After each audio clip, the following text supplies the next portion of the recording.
अब बात करते हैं ऑफिशियल कंपेडिया की। ऑफिशियल कंपेडिया क्या होती है? ये ड्रग कंपिलेशन होती है, किसी भी ड्रग के लिए कंपिलेशन होती है और उनके जो सब्सटेंसेस होते हैं उनके लिए लीगल स्टैंडर्ड होते हैं, प्योरिटी, क्वालिटी और स्ट्रेंथ के, जो किसी भी गवर्नमेंट एजेंसी, जो किसी भी देश की गवर्नमेंट एजेंसी होती है वो डिसाइड करती है। जैसे अपने यहाँ ड्रग इंक्वायरी कमेटी है, वो डिसाइड करती है। ब्रिटिश फार्माकोपिया होती है, ब्रिटिश फार्मास्यूटिकल कोडेक्स होती है, यूनाइटेड फार्माकोपिया होती है, इंडियन फार्माकोपिया होती है, जापानीज फार्माकोपिया होती है। ठीक, इसके बाद क्या देखते हैं? ये होते हैं नॉन ऑफिशियल कंपेडिया। पहली चीज़ तो हो गई ऑफिशियल कंपेडिया जैसे फार्माकोपिया, और दूसरी होती है नॉन ऑफिशियल कंपेडिया, जिनको वो ये इस तरीके की किताबें होती हैं जो ये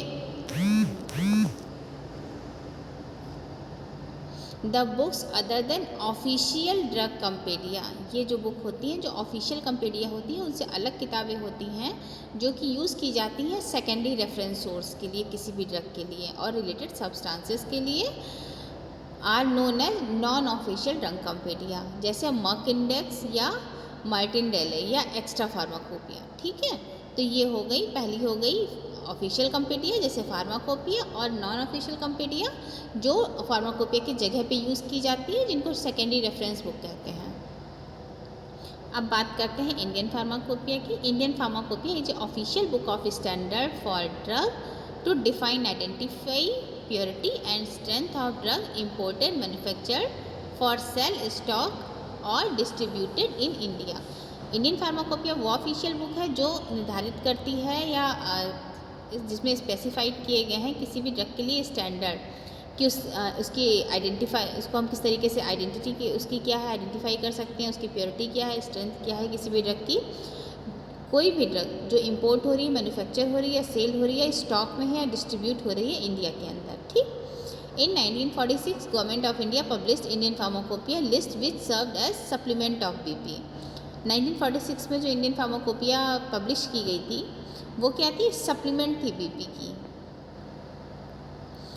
क्यों? क्योंकि इसका जो बहुत ज़्यादा हिस्सा था वो ब्रिटिश फार्माकोपिया को कॉपी करके बनाया गया था, क्योंकि उस समय पे हमारी यहाँ मैन्युफैक्चरिंग बहुत कम होती थी और हम लोग ज़्यादातर ब्रिटिश की दवाएं इस्तेमाल कर रहे थे। ठीक, Indian pharmacopoeia was prepared by Indian pharmacopoeia committee form in 1948। Indian pharmacopoeia जो प्योरली इंडियन फार्माकोपिया पब्लिश की गई वो 1948 में पब्लिश की गई और ये प्रिपेयर की इंडियन फार्माकोपिया कमेटी ने। ठीक, इसके बाद बात करते हैं इंडियन नेशनल फार्मूलरी।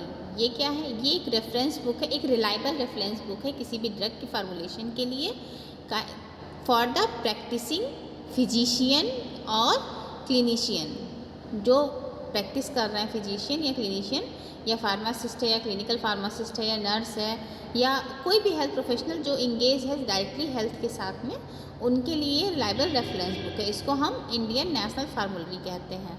और सेकंड क्या है? इंडियन फार्मास्यूटिकल कोडेक्स, जो हमने बताया था ना, इंडियन फार्माकोपिया होती है जिसको नेशनल कंपेडिया कहते हैं, और एक नॉन ऑफिशियल होती है। नॉन ऑफिशियल में इंडियन नेशनल फार्मूलरी है और इंडियन फार्मास्यूटिकल कोडेक्स 1953 है। ये एक बुक है जिसमें डिटेल इन्फॉर्मेशन है इंडिजीनियस ड्रग ऑफ इंडिया के बारे में। ठीक,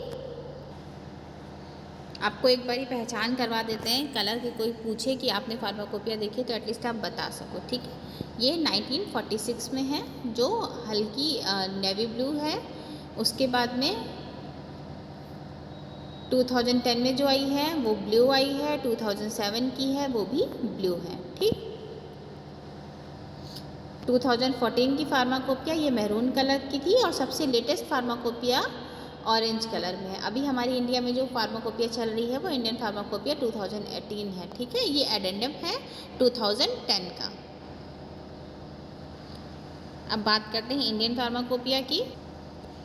ये it is written in English and official title of monograph given in Latin. ये जो फार्माकोपिया है इंडियन फार्माकोपिया को इंग्लिश लैंग्वेज में लिखी गई है, लेकिन जो मोनोग्राफ्स हैं किसी भी ड्रग के, हमने बताया ना पैराग्राफ होते हैं, मोनोग्राफ जो हैं मोनोग्राफ के अंदर का इंग्लिश में लिखा है, लेकिन मोनोग्राफ के जो टाइटल्स हैं वो लैटिन लैंग्वेज में लिखे गए हैं। ठीक, इसके अंदर जो कवर किए गए हैं वो 986 मोनोग्राफ लिए गए हैं। सप्लीमेंट जो इस एडिशन का है, जो फर्स्ट फार्माकोपिया थी उसका जो एडिशन था वो 1960 में आया, 1960 में आया।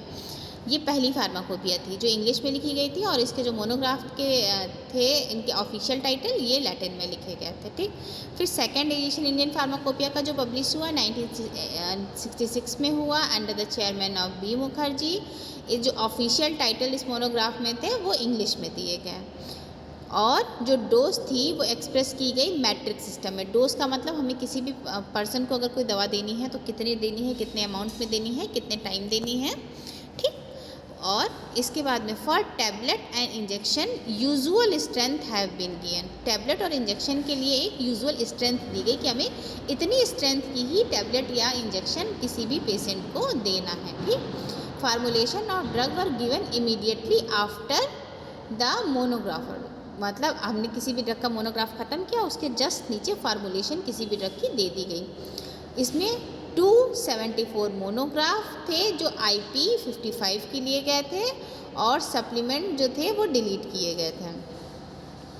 93 नए मोनोग्राफ ऐड किए गए थे, और जो सप्लीमेंट इस एडिशन में थे वो पब्लिश हुए 1975 में, ठीक।